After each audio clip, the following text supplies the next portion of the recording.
Hey everyone, sorry for that. We had some technical difficulties there. I guess the YouTube gods wanted to shut us off early. I guess we said too much about the Nets. You know what I'm saying? They called in and said, "End premium takes now." They're letting the world know that Kevin Durant is going to be traded. But hey, we're back right now. We were talking NBA free agency. We were in the middle of that. I know Mac had a point he wanted to make. Mac, do you still have that point? Do you want to make it? I was just talking about the Nets. They got to get a lot in return for players of that caliber, and it's not easy to get that. It's hard to get value for players like Kevin Durant and Kyrie Irving, let alone like you're going to try to find two trade partners right now that are willing to give up the things that need to be given up, the pieces that need to be given up to acquire a Kevin Durant or a Kyrie Irving. Good luck with that. It's going to be a tough off season for the Nets front It's office, already man. tough. So I just don't see it happening. And to be quite frank, this is a business at the end of the day. These guys put their names on contracts. It's time to hold these athletes accountable, man. When you put your name on that contract, man, look, unless it's a legitimate like disaster reason that you need to get out of your contract and move on, start taking some responsibility, man. Nobody forced you. Nobody put a gun to your head and said you better sign this contract with this team. So come on, you guys are getting paid a lot of money. I guess. Oh, I'm sorry. I'm going to a whole different thing now. So that's why I get frustrated with the NBA because it's more. It seems to be worse in the NBA than any of the other professional sports. To me, at least, it does. It's just ridiculous. All the movement of superstars, team to team every year. It's a mess. It's a whole mess, man. Well, it's how do you think like Adam and myself feel right now as longtime Nets fans, and we're stuck in the middle of this whole thing. And you're absolutely right. Kevin Durant, nobody told him to sign that 4-year extension. He did it. Kevin Durant put pen and paper to sign a 4-year extension with the Brooklyn Nets. The Nets don't have to trade this guy. They could just tell Kevin Durant, you don't want to play? Sit home. Sit home right now. Don't play. We don't have to trade you. We got the leverage. You signed the extension. Kyrie, you re-upped on your opt-out. You opted in. We don't have to trade you either. You don't like it? Sit out. But obviously, the PR is not going to be great, and you have a bunch of fans that probably paid tickets to see those guys play. So I mean, that's the pressure of the whole thing when it comes to the owner Joe Tsai and the GM Sean Marks. But I mean, you're right. When it comes to the NBA, is worse than any other sport when it comes to players pretty much dictating where they're going to go. And I don't care if you're not getting the right return. I'm talking about extreme maximum value for Kyrie Irving and especially Kevin Durant. I'm sorry. We're running it back this year. Kevin Durant, you're not going anywhere. You're playing in Brooklyn this year. Kyrie Irving, you're not going anywhere. You're playing in Brooklyn this year. You guys decide to sign here. Kyrie, you opted in. Kevin Durant, you signed a 4-year extension to stay here. Cry, moan, bitch, complain, say anything. You're not going anywhere. You're staying in Brooklyn. Unless we can get extreme maximum value, and that's 4, 5, multiple first-round picks, some unprotected. We can get 2 or 3 good young all-star type players that we can build around so we're not barren like we were the last time we pulled this big 3 movement. But yeah, I don't care. You don't like it, Kevin Durant? Stay home. You signed the contract. Too bad. It's Kevin Durant more than Kyrie Irving because he's here for the next 4 years. Kyrie Irving, he's a headache right now. I mean, at some point, I wouldn't be surprised if Kyrie Irving gets traded because they just don't want to deal with his headache anymore. And you could bring in a guy like Russell Westbrook. Maybe Kevin Durant and Kyrie Irving just don't like each other anymore. Maybe they just don't want to deal with playing each other. Maybe Kevin Durant doesn't want to deal with the headache that is Kyrie Irving. That could be going on behind the scenes. And maybe he just threw it out there because Kyrie Irving might be staying here because he opted in. So if Kyrie Irving gets traded first, maybe Kevin Durant decides to backtrack what he said and decides to stay. Who really knows? But right now, the ultimate losers are those Nets fans that have to sit here, that have been fans of this damn team for so long. We have to sit here like asses waiting for this whole situation to be played out because we're waiting to see if our genius GM and our cheap all of a sudden owner are going to be able to make a move. And if Kevin Durant can get his head out of his ass and just decide, hey, maybe I'm just going to stop with this stupid trade proposal I made and just stick it out with this team and see what we can do next year with Ben Simmons here. Maybe Ben Simmons decides to, play this year. I'm sick and tired of this friggin' team. I doubt it. Well, like I said, I think this is negotiation. Sorry for the rant. I'm sorry for the rant. It's okay. It's okay. That's what you're passionate about. I hate this team, what they're doing to their fan base. And I agree. I'm right there with you. The thing that Mac is saying, this is the only sport where the players dictate where they want to go. The NFL, they'll cut your ass. Say, all right, you don't want to be here. Bye. See you. You know what I mean?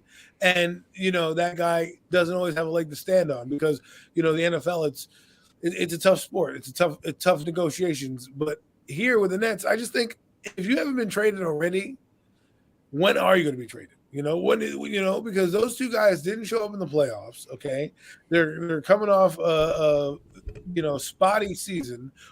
Their value is not as high as the Nets wanted to be. If the Nets were coming off the Eastern Conference loss, okay, or something of that nature, and they played their hearts out, but it was like, they lost because Kevin Durant and Kyrie Irving are the only two on the team, then I can see them having some value.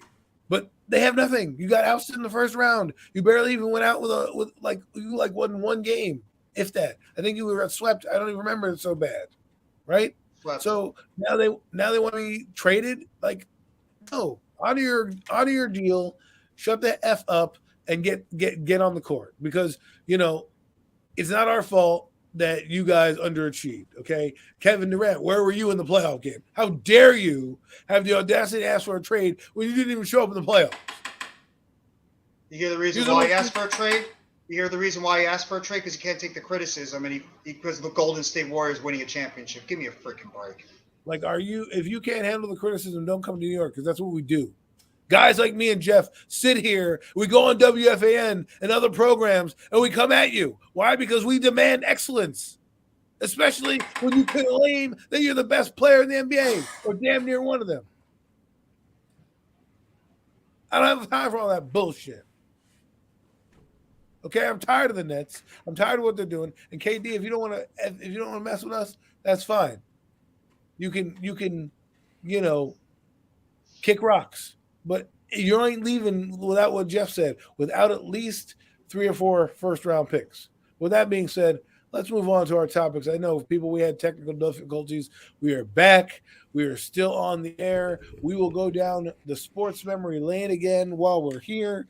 And maybe you guys have another sports moment that you are fond of. I will start with Jeff. Well, another sports memory that I was fond of was... I'm gonna go back to. Let me see. I'm thinking of one right now because I'm gonna go with the other game that happened in the 2011 New York Giants championship run, and that's the NFC Championship game, or as what we like to call it, the Eli Manning gets his ass kicked game, but still stands back up and has an all-time epic performance. I mean, that game. That was ever. One of my favorite games. Me and my brother were sitting there on the couch. He's a big Titans fan. He's like sitting there like trying to keep me calm because I'm freaking jumping up and down like a maniac the entire time. Like you're trying to like not contain myself because of the hard-hitting nature that was going on in this game. I mean, if you guys remember, Victor Cruz was just absolutely unguardable that whole game. Carlos Rogers probably wished he never played in that game. The way Victor Cruz was just absolutely eating him up that whole time. The defenses were absolutely crushing Alex Smith and Eli Manning. I mean, if you love defense, that NFC Championship game, 2011/2012, that's your type of game because that was a true smash-mouth game, whether it was Justin Smith, Aldon Smith, Brooks, NaVorro Bowman, Patrick Willis. They were all coming at Eli Manning, knocking him down, hard hits, hitting him to the ground. And Eli Manning, what did he just keep doing? He just kept getting back up. And one of my all-time favorite plays, the only catch that this guy had during that game, Mario Manningham, right down the middle, catch, touchdown. One of the most clutch catches that this guy can have during that time. Lawrence Hines hits a clutch field goal to win it, and one of my favorite games all time. The signature Eli Manning becomes an official New York Giant because, I mean, there were other games that he became a Giant, but that game especially. It's like this guy is our 100% guy because, again, people are questioning if Eli Manning was still the guy because he was struggling at times. Tom Coughlin, does he still have it? And what did Eli Manning just do? Got his ass kicked. He went out there and had an all-time great performance. That whole entire season, Eli Manning was terrific, but especially that playoff run. Eli Manning and those wide receivers were on another level, but that game will always be an all-time favorite of mine. And that Eli Manning earned his stripes. And that's a fantastic memory. It should be labeled that Eli Manning earns his stripe or his legendary status, as I like to call it. Because no doubt about it. Pulling grass out of his helmet, twisting his shoulder pads back legendary around. Status. Legendary all status. All he did was keep slinging that thing. And he did. You know what? You know, and that's what people don't know. Is like, will this kid that we have now? We'll move into that in a second. Do that, because Eli Manning, as much as you hate the guy, that was one of those performances we'll look back again in 40 years and say, damn, that was one of the baddest beatings I've ever seen a quarterback take. And that guy just stood in there, hung in there, and just kept fighting. And that's why I think if we don't have Eli Manning in that position, I don't think we win that game. I know I think Antro Roll and Justin Tuck said as much too. I don't think anybody else could survive, even in this modern day today. I don't think anybody else is surviving that beatdown. So, Jeff, great moment. How about you, Mac? Well, you know, I'm going to go back to 1992 since we were just talking about the whole basketball thing. Go back to 1992, you know, when I actually did love basketball and love the NBA. Yeah, because that was real basketball getting played back then. It wasn't these little crybabies we got today. But here we go. I'm sorry. I'm going to stop, taking cheap shots at the NBA. Okay, look, here we go. 92. Barcelona, Spain. The absolute most best, supreme, incredible basketball team that could possibly be formed was assembled for the 1992 Summer Olympic Games. The original, the real dream team. The only true dream team. Everything else is just imitators, dog. Imitators. The real ones. Tell them. Nothing loaded with nothing but Hall of Famers. I mean, the only discrepancy on that team was Christian Laettner.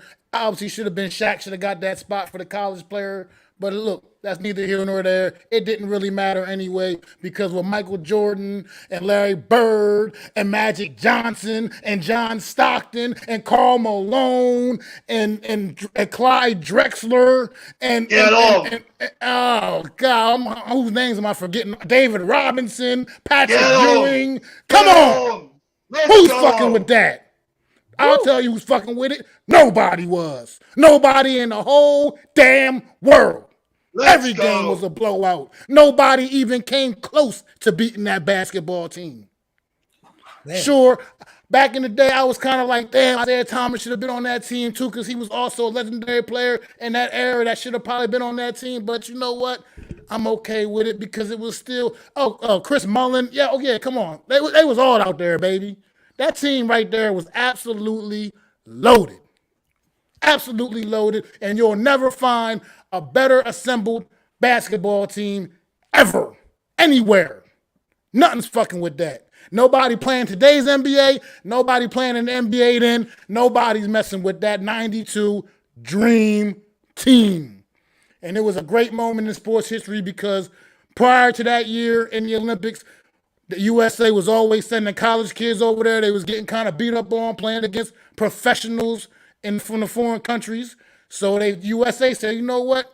Screw that. Y'all throwing y'all pros out there at our college kids? We're going to throw our pros back there at y'all pros. And clearly, our pros were just on a different level. So pros, let's go. Our pros. Our pros, their pros. Their pros were like Joe's. But anyways, great throwback. Good point too, Coach Dante. He was. Back that was all. Funny story about that team. People don't know, but behind the scenes, Magic Johnson, Larry Bird, and Michael Jordan were kind of fighting for the pecking order of whose team it was. And in the locker room, Jordan and Magic were kind of having it out as to who team it was. Larry Bird walks in and basically godfathers everybody. Get up out the line.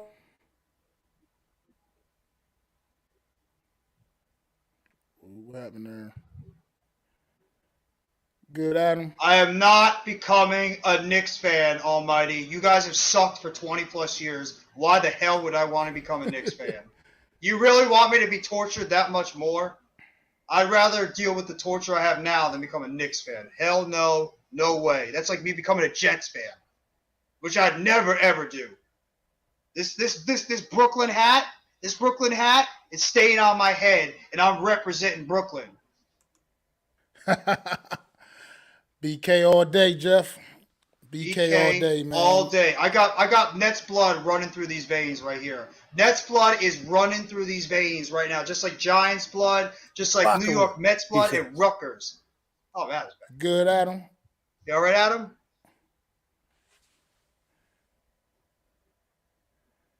He's coming in hot on the phone. Yeah. Who here? You there? Who the hell's this? Yeah, let's go. You don't need two of you on the screen, bro. Let's go.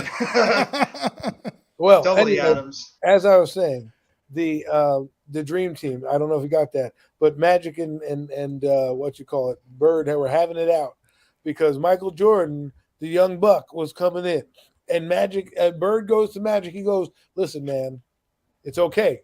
Let this young buck win. It's his team. It's okay. He is the future of the NBA." And so Magic Johnson got himself checked by Larry Bird because, at that time they had a lot of egos going in. So that was a fun little fact I wanted to throw out there. I know we got a little cut off due to whatever the hell's happening right now. People don't like me on YouTube. Must be my we're in the Twilight Zone right now, man. Don't talk NBA. They don't like it. Don't talk NBA. Must be my ugly face. They're like, that mother does not need to be on here. We need to turn this off. Maybe if I do this, we'll help out on that. What the heck? We'll not do that. I don't know even know.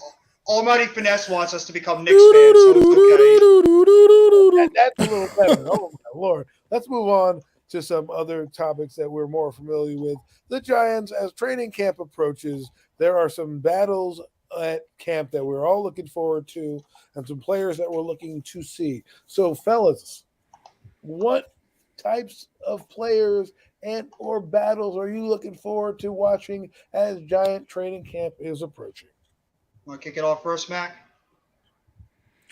I mean, I'm just looking forward to seeing the new additions. I'm looking forward. You know what? Now, I'm looking forward to seeing every damn body. Yes, I want to see everybody. I'm looking forward to seeing everybody because this whole team got a lot to prove. The new guys, as well as the guys that already been here, as well as this coaching staff, this whole damn organization got a lot to prove right now. So I'm looking forward to seeing everybody. I can't even really pinpoint any one specific. Obviously, I want to see Daniel Jones if he can actually progress. If it's been actually legitimately poor coaching so far. I want to see if this kid really can be the guy that so many still believe he can be. But I want to see if Kayvon Thibodeau can come in, stepping in, put his money where his mouth is.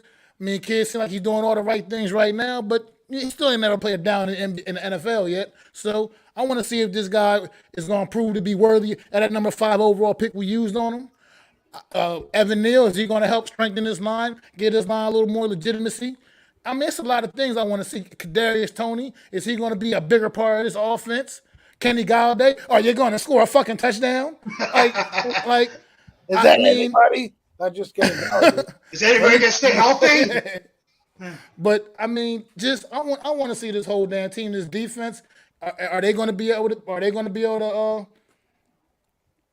Step up this year. The secondary, a lot of question marks back in that secondary. A lot of question marks. I mean, we all believe in Xavier McKinney, but after that, it's a lot of question marks after that. You know what I mean? Just a whole lot back there. So and a lot of good wide receivers in the NFC East too, by the way.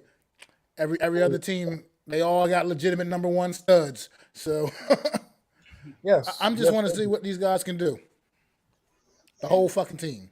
Yeah, I mean, you can't really back off what you just said because you're right. And you know what I would love to see, and I'm going to keep saying it until I'm blue in the face. I like to see that trainers room not be stacked up with a bunch of bodies in there because that's what the New York Giants have mostly been known as. We haven't done anything else right, but there's one thing we've done right. We are leading the league in injured players. Every single year, that training room is stacked up with guys tearing their ACLs, their Achilles, injuries piled up all over the place. These guys spend more times on the sidelines than they do on the field. Can these guys actually stay on the damn field for most of the season? Do I have to see every single second somebody limping off the field or somebody getting hurt and you're pretty much playing with backups the whole time? That's what I want to see the most. But like to divert off that, because that's what we all just pray that this team can actually stay healthy for a majority of the season, especially coming out of training camp. If I have to pick a position that I'm looking forward to seeing, it'd probably be the tight ends position, because I think out of all the positions on the team, I think the tight ends position might be the most wide open in terms of like we don't have an established number one guy right now. I know Adam loves to joke around about the Ricky Seals-Jones guy. He's like the number one tight end, the can't miss guy that we brought in. He's definitely the number one. But I mean, he's in there. Well, I mean, he could be penciling in as the number one, even though he's been practicing on the second and third team. I don't think he is either. I think if I had to say, Daniel Bellinger probably is the guy I hope wins that number one spot, because I want to see the young guys play. I want to see the kids play.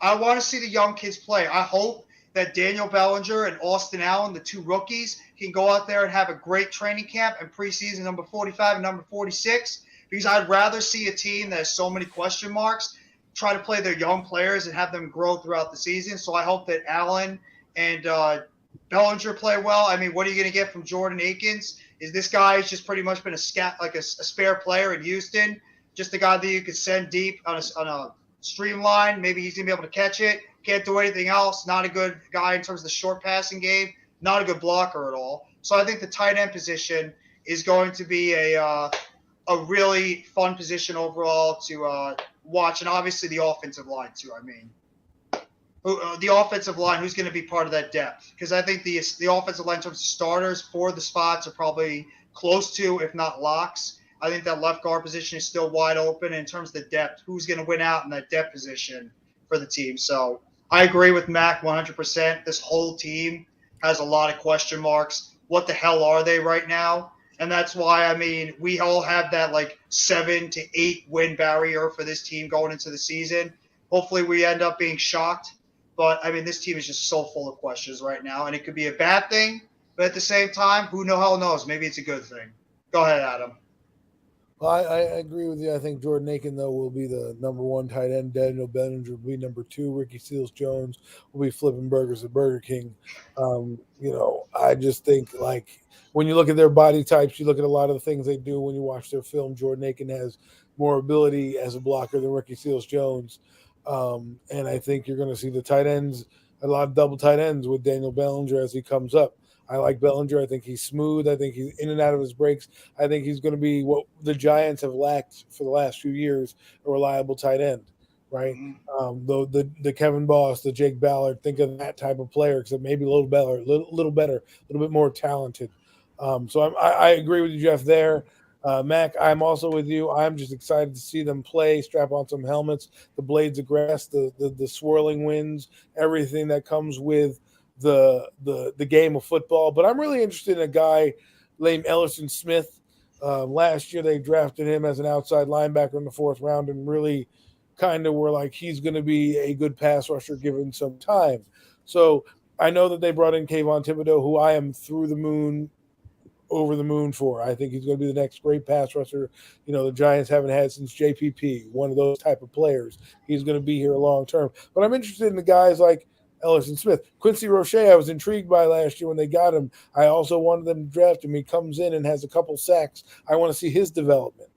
Ellison Smith intrigues me because he only played special teams. Will he get a block this year? I want to see a lot of what the role players are going to be involved in this year and how they're going to utilize them. Because like Jeff, you said, I'd rather not see Ricky Seals-Jones or Jordan Aiken. I'd rather see Austin Allen and other guys like that because I want to see development. And the thing that when you say that comes to mind is that means I don't want to win games because I need their experience to trump winning games. And what I mean by that is I can't just not every rookie is going to be good, but if I think Daniel Bellinger is the future, I've got to get him the reps now instead of saying, let me wait for Ricky Seals-Jones because we want to compete. And this is why I kept trying to tell people, it's like, I think people need to realize, like, we need to just be good and build a foundation. Players like Bellinger in the system for a couple years. Get, Kayvon Thibodeau, Evan Neal, Andrew Thomas, guys like that in the system for a few years. So that in year 3 of this rebuild in 2024,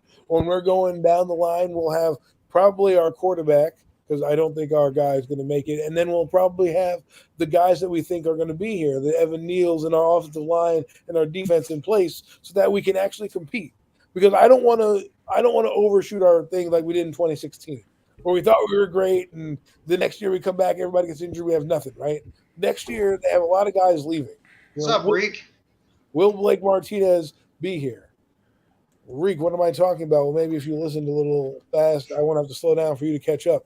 But if you want to know what I'm talking about, we're talking about the NFL and the New York Giants. Maybe you should fast forward it, rewind a little bit. Maybe you catch up a little bit and know what we talk about. But anyways, Reek, got me thrown off when you're coming in here. I'm just excited for the team. Olivia said something interesting. She said, I want to see the offensive schemes. Yes, put a man in freaking motion.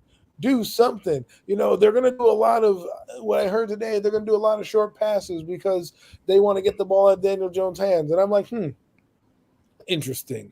Very interesting. There's a lot of interesting things that I keep hearing that stack up. The playbook is exorbitant amount of information. Will they be on the same page? How do they come out? Tennessee, I'm telling you people, Tennessee ain't no joke, man. The defense is good. No joke. The defense is good. You keep wanting to sleep on them, but think about the Pittsburgh Steelers game, because somebody said that. Mike Tomlin came out when the Giants played them in 2020, and he beat up on them defensively, and that could be the outcome of the game against Tennessee. They have a good defense. We have a new coach, a new system in place, ripe for the picking, man. Just don't overlook them. And I just want to see how they perform. But, guys, if you have anything else about that, we can go on, or we can talk more about the NFL a little bit, or some things that you think, I mean, I honestly think, and this is just for me, I honestly think that the wide receiver position is going to be one of the major X factors for this team I'm sorry about this that. year. Hey, what's going on, Zion? My bad. I'm sorry about that, we guys. know what you're bad. You've been saying it for the past Yeah. 25 minutes. Now get on. You're going to get on the stream and come back on. What are your take? What players do you like? What are you excited to see about Giant football? First off, I just have to say all of you guys sound so professional. Listening to you guys on Bluetooth in my car, I just have to say, you guys all tap yourselves on the shoulders. You guys sound really good there. Upcoming expectations you set for the Giants football?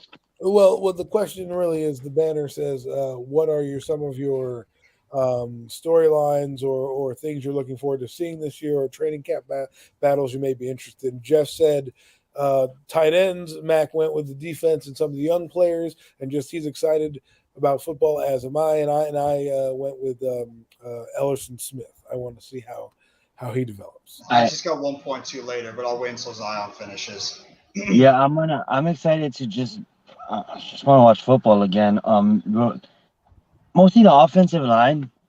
I just want to see us. I know it's going to take some time. I know it's going to take progress. But if I had to pick one position group, it'll probably be the offensive line. Reason being is because our favorite player on the Giants, my favorite player on the Giants is Barkley. And we never seen him, really run behind a good O-line. As much as I'm excited for, what we have on the defensive side of the ball when it comes to the line, I'm more concerned about the backfield when it comes to the DBs. One injury away from, I don't know what we have back there. So that being said, it's probably those two positions. The defensive backfield scares the heck out of me, really. And the offensive line doesn't scare me as much, but it excites me almost, because we actually can see if good coaching can really put together a really established and well gelled offensive line. You don't need a top 10 offensive line to win in the National Football League. And I wanted to see, it's going to take some time. I know Giants fans want us to just come out the gate running and beat the Titans, but that's not going to happen. Just quickly, we have to learn how to gel as a unit. And I'm excited to see the development of our players under a new regime. I'm excited to see the offense under, I'm not that knowledgeable on the sport. At least I don't think I am. And even I knew what Garrett was running last year and stuff like that. So we're going to see much surprises there on offense. I'm just super excited to, no matter what, year after year after year after year, this team lets us down. But at the end of the day, we're Giants fans. I'm just super excited, and I can't wait for the football season. I know I come off as I've been vampiring the Giants lately because it's just so damn depressing. rooting for a team and buying all this apparel and the team doesn't do shit. But long story short, I'm just super excited to have football back in less than a month and a half. Mm-hmm. Excellent. And I mean, just to that was excellent points that you made, Zion. I mean, what you were saying about the offensive line, I absolutely agree. I think that's going to be an important part of this team going forward. But I honestly believe the biggest key to this team, or one of the biggest keys, is that wide receiver core. We've been talking about this wide receiver core when we brought them in. Oh, we got Kenny Golladay, we got Kadarius Toney, we got Sterling Shepard, we got Darius Slayton. Now we got Wandel Robinson. Yeah, what did they do last year? Oh, they were all too busy sitting on the sidelines. My eyes, most of this season, are going to be zeroed in on those wide receivers because you guys were picked high. You guys were paid the money. It's time for you guys to go out there and step up. Help your quarterback out. Help out Saquon Barkley and your offensive line.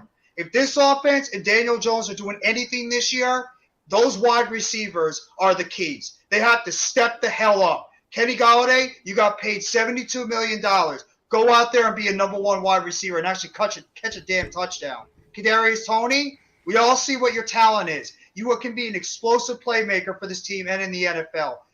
Get your head out of your ass sometimes and stay on the field, please. Sterling Shepard, all of us love this guy. He's been a New York Giant for so long. He's pretty much our guy. But this guy can't stay on the damn field. Sterling Shepard, stay on the damn field. Please, for longer than 2 games. Darius Slayton, if you're on the squad, he could be so dynamic. You know what I'm saying, Jeff? And they guys all on the are. field, he's Even really Darius good. Slayton. Slayton has had moments where he gets open somehow. He's wide open deep at times, but he's too busy dropping the ball and has lack of concentration. If he comes back on this team and he can be that situational deep threat and fit into his role where he doesn't have to play too much, he can still be a playmaker for his team. And Wandel Robinson, who Almighty Finesse was talking about, I think this kid is going to be fun to watch. I can't wait to see what Wandel Robinson is going to bring to this offense. I know he's never done it yet in the NFL. I know he's just we don't know what this kid is, but just watching this kid on tape, it does get me a little bit excited because of the type of offense we're going to be running, those dink and dunk plays. I think a guy like Wandel Robinson is the perfect type of player to have in this offense. Here's the thing, though, too, right, Jeff? It's like he never done it in the NFL, but, you've been doing it your whole life.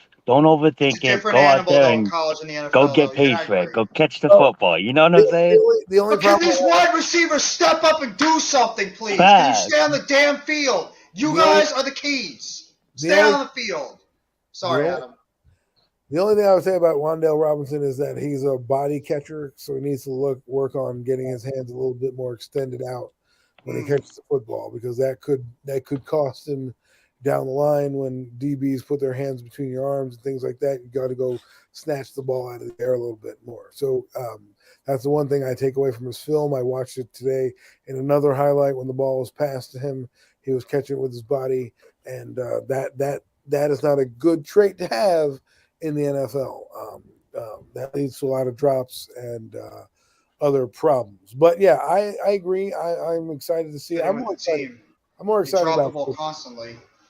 I'm more excited about football. Let's just get this together. I think fans are excited because we finally have optimism in the building. It looks like they're doing things the right way, minus a few things. I think there's a plan. We just got to let them stick to their plan. I don't have expectations because I don't think the GM and coach have expectations. I think they just want to build and have a good team going forward and keep building the right way. Look at the Buffalo Bills. I keep saying that. They came in 2018 and they built it from brick by brick by brick. It wasn't just an overnight process. They had to bring in the guys they wanted. They weren't a top 20 offense until Stephon Diggs got there.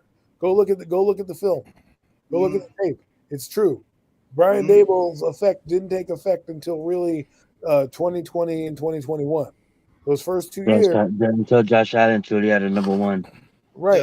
Yeah. Those first 2 years, it took a while for them to develop their system. So this is the reason why. And that team was far more talented than the Giants. The Giants are a talented team, but not as well as the Bills. So if you're going to tell me that this team is going to come in and build it gradually, just build it. Get the foundation moving. so that then next year you're not looking for question marks. You already have positions filled. It's like, okay, what do I need now? Okay, I need another guard because all mine stink, or Josh Azuda needs more seasoning. Great. We need a center. Okay, because Shane Lemieux's our guy at guard. Now we can get a center. These are the type of things I want to know. The quarterback also will be solved. If Daniel Jones has a great season, are you willing to pay him that much money? If he has a bad season, what are you going to do to move up to get your guy? There's so many questions that are still not answered, but you got to let these guys figure it out. Joe Shane, this is his first GM job. I love what he did in Buffalo. I love that he has an assistant GM. I think the Giants needed that. They never had one of those before. I think front office, getting our ducks in a row, looks good. Brian Daboll, like what he's doing. Well, let's find out what he is. We'll find out if he's really the coach of this team or just another guy. Because we've been excited for Pat Shurmur. We've been excited for Ben McAdoo. We've been excited for Joe Judge. And all of them. They went to a wall for Joe Judge. Yes. Yeah, we all did. Where are they now? Joe Judge is trying to figure out offense in New England. McAdoo has the same damn ugly haircut he had when he left us. Okay, and Pat Shurmur can't buy an offensive quarterback these days. Okay, so those three guys are gone, and now we have another guy who we're hoping, because he came from Buffalo, is going to be the same. And all I want to say is, let them develop. Let your expectations be. Let's do it the right way, right? Do it the right. Build gradually. There's a prime team that's done that. The 49ers have done that. They came in, they built their team. They went to the playoffs. They went to the Super Bowl. They had a down year due to injuries. They're back in the playoffs. They're consistently good now, even with bad quarterback play, because they're building their team right. Their drafts are going well. Let's get that right first before we start trying to get to the playoffs. Let's start building the foundation of the house before we put the house on, before it sinks into the mud. Be excited. Said, man. Well said. It's an exciting time. I love it. This is my favorite time of year. We get to put the pads on, we get to smell the grass, and we get to march for the Lombardi. Because at the end of the day, we all want the Lombardi. We don't want no division title. We don't want no conference title. We want a Lombardi title. We want a trophy. But it starts with baby steps. Let's get it right. Let's get the GM in place. Let's get the coach in place. Let's get the players in place, and away we go. Look at all the good teams. What do they have in common? Pittsburgh. Mike Tomlin hasn't missed the playoffs in his entire tenure. Why? Because that team drafts well. They bring in the right players, and they have expectations that they set. They set a brand of excellence because they know how to win. This team doesn't know how to win. So let's do this first and get there before we start to go further than we expect. That was very well said, Adam. Now I agree with 100% everything you said. Everything you said, I agree 100%. Baby steps before we make that big leap.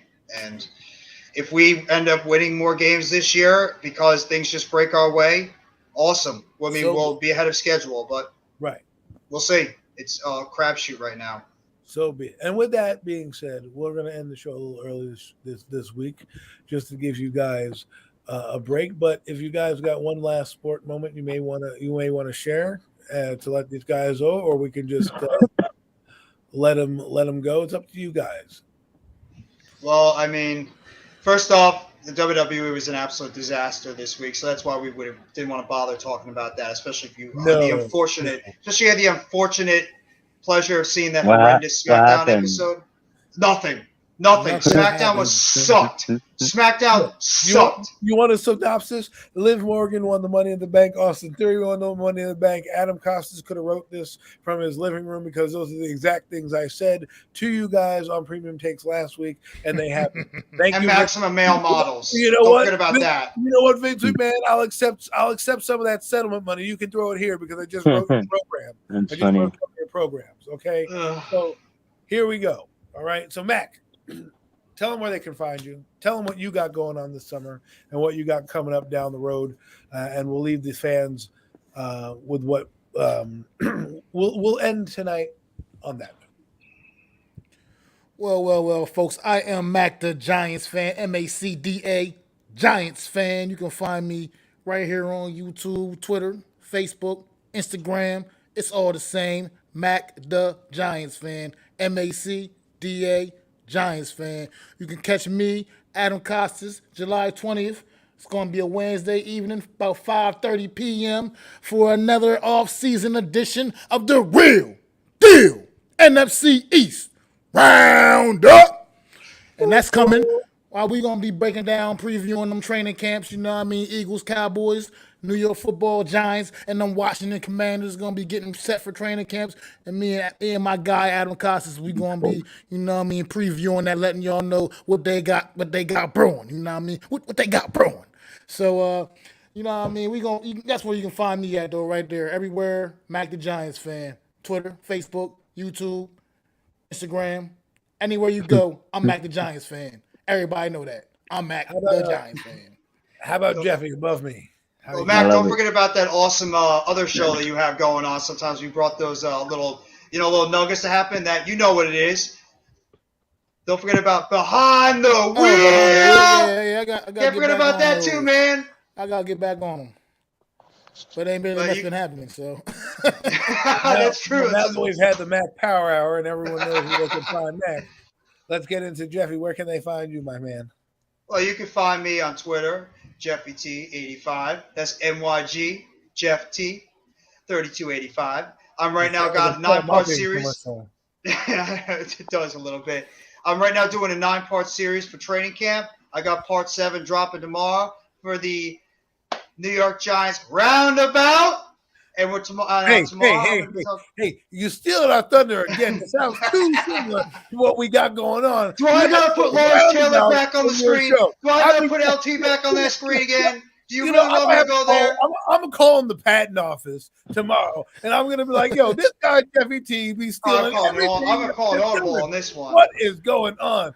Are you throwing the red flag? You throwing that yellow flag on me right now? 15-yard penalty. I am throwing the penalty, holding on Jeffrey inappropriate name calling. But anyways, Jeff, keep going, man. I didn't mean to cut you off. That's all good. I got the Giants roundabout going on tomorrow at 12 p.m. We'll be talking about them linebackers. If you haven't already, catch up to the rest of the things the videos that I put on the roundabout. I got a couple more dropping during the week. I also cover the New York Mets. Hopefully they can pick it up the next couple of days. The Brooklyn Nets, we all know they're a disaster right now. The WWE Wrestling, it's been a disaster. And a couple of things, a little food for thought. I actually did a little funny thing, a nice little hot dog eating contest that I had a couple of days ago. Yes, I actually went there. And I have a couple of other things coming during this. Yeah, I did go there.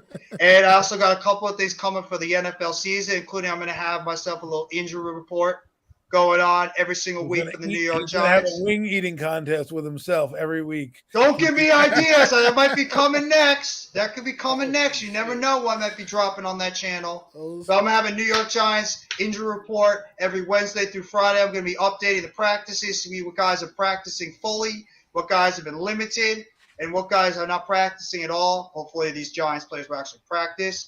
I got a couple of other things going on for the Brooklyn Nets coming up in the fall. So if you catch me, NYG Jeffy YT 3285, and with my boys right here, the Four Horsemen, throw up those fours before you guys leave and hit that like button. Smash that like button. Subscribe if you haven't already to all these great content creators covering the New York Football Giants and to that Hardcore Sports Network. Thank you very much. Zion, I throw it down to you. Now that the laundry list of all the stuff you're doing is over, we can get to Zion's. Just kidding. Yeah, okay. It was long-winded. Yo, Zion Zenith on YouTube. Thank you, everybody, for joining us tonight. I really appreciate it. Bless up to all of y'all. I'd like to say thank you to everybody in the chat. It was a fire chat tonight. I know we had our technical difficulties, but we still had 6 to 12. We had 12 people at one point watching our show, so we were doing pretty well.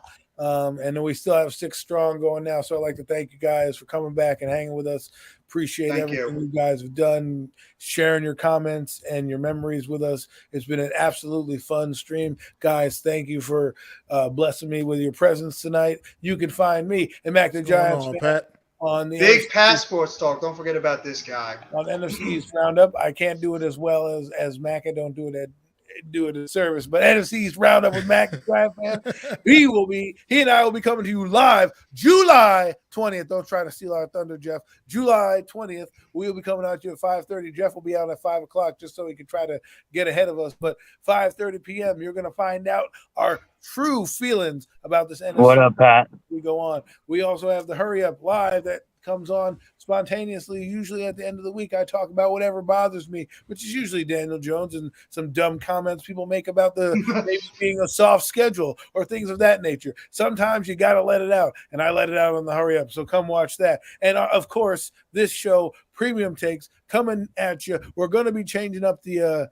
timing of the show in the next couple of weeks, folks. We'll let you know. We'll give that announcement out there. It'll probably be Saturdays in the preseason, and then during the week in the regular season, it'll probably come at you during the weekdays so we can really get at you. But hey, thank you, Pat. It's been a great night. I'm Adam Costas. These are my three other horsemen that join me every Sunday. We are the four horsemen of YouTube. See you later. Hey!